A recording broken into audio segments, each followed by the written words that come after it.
এক রাতে ছোট্ট নূর নামাজ পড়ে শান্ত মনে ঘুমিয়ে পড়ল। হে আল্লাহ, আমাকে ভালো মেয়ে বানাও। এক রাতে ছোট্ট নূর নামাজ পড়ে শান্ত মনে ঘুমিয়ে পড়ল। হঠাৎ নূর দেখল সে এক রঙিন জাদুর বাগানে দাঁড়িয়ে আছে। ওয়াও, এটা কোথায় আমি?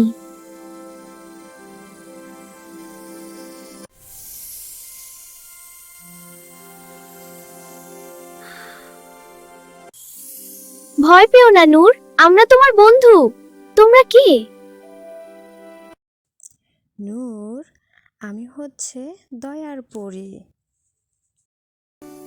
সবাইকে ভালোবাসবে, মানুষ আর প্রাণীদের কষ্ট দেখলে সাহায্য করবে। আর নূর, আমি হলাম সততার পরী।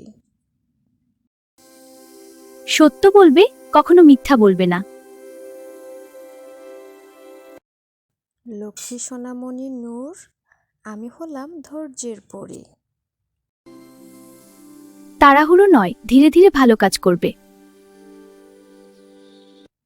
ছোট্ট সোনামণি নূর, আমি হলাম কৃতজ্ঞতার পরী। আলহামদুলিল্লাহ। ভালো কাজ করতে কখনো ভয় পাবে না।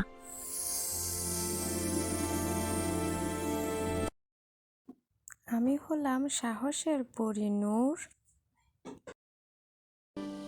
আমি সাহসী হব।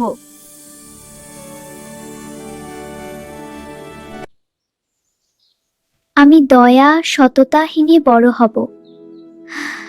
নূরের হৃদয়ে তখন 5টি পরীর আলো জ্বলছিল। ভালো গুণগুলো আমাদের হৃদয়ের ভেতরেই থাকে। তুমি কি তোমার ভেতরের পরীগুলোকে জাগিয়ে তুলবে?